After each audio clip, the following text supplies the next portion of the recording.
অনলাইনের মাধ্যমে রেজাল্ট দেখার জন্য তুমি প্রথমে যে কোনো একটি ব্রাউজার ওপেন করবে তোমার মোবাইল থেকে। আমি এখান থেকে ক্রোম ব্রাউজারটি ওপেন করেছি। এরপর সার্চ বারে লিখবে এডুকেশন বোর্ড রেজাল্ট, এটি লিখে সার্চ করবে।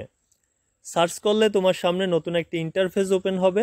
এখান থেকে তুমি প্রথমে যেটি দেখতে পাচ্ছ যে এডুকেশন বোর্ড রেজাল্ট, এর উপরে ক্লিক করবে। ক্লিক করার পর নতুন আরেকটি ইন্টারফেস ওপেন হবে, যেখানে তোমার ইনফরমেশনগুলো সাবমিট করতে হবে।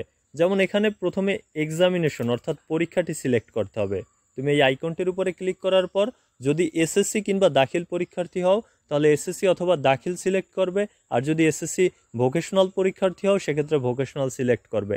আমি এখান থেকে এসএসসি পরীক্ষার একটি সিলেক্ট করে দিলাম। এরপরে ইয়ার, এখান থেকে তুমি ইয়ার আইকনের উপরে ক্লিক করে 2021 সিলেক্ট করবে। তারপরে বোর্ডের আইকনের উপরে ক্লিক করার সাথে সাথে সকল বোর্ডগুলোর নাম কিন্তু তোমার সামনে চলে আসবে। তুমি এখান থেকে তোমার বোর্ডটি সিলেক্ট করবে। তারপরে যে বিষয়, তোমার এখানে রোল নাম্বারটি দিতে হবে।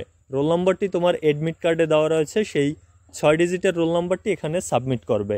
এরপরে তোমাকে রেজিস্ট্রেশন নম্বর দিতে হবে। রেজিস্ট্রেশন নম্বর তোমার অ্যাডমিট কার্ড কিংবা রেজিস্ট্রেশন কার্ডে দেওয়া রয়েছে, সেখান থেকে তুমি তুলবে। এরপরে একটি ক্যাপচা কোড দেওয়া রয়েছে, যেটি হচ্ছে বলা আছে 7+6 যত হবে এটা তুমি এখানে লিখবে। যেমন এখানে তো 13 হয়, আমি 13 লিখবো। আর যদি তোমার যখন ইন্টারফেসটি ওপেন হবে অন্য কিছু যদি যোগ করা থাকে তুমি সেই সংখ্যাটি লিখবে।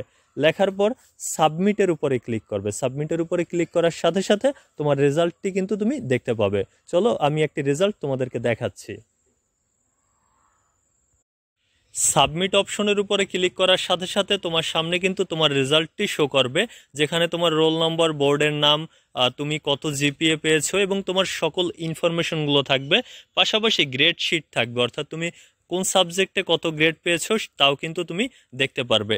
তো এভাবে আশা করি তুমি তোমার মোবাইলের মাধ্যমে খুব সহজেই কিন্তু রেজাল্ট জানতে পারবে। আমার চ্যানেলের পরবর্তী ভিডিওগুলো যদি পেতে চাও তাহলে চ্যানেলটি সাবস্ক্রাইব করো, আর এই ভিডিওটি ভালো লাগলে লাইক, কমেন্ট এবং শেয়ার করো।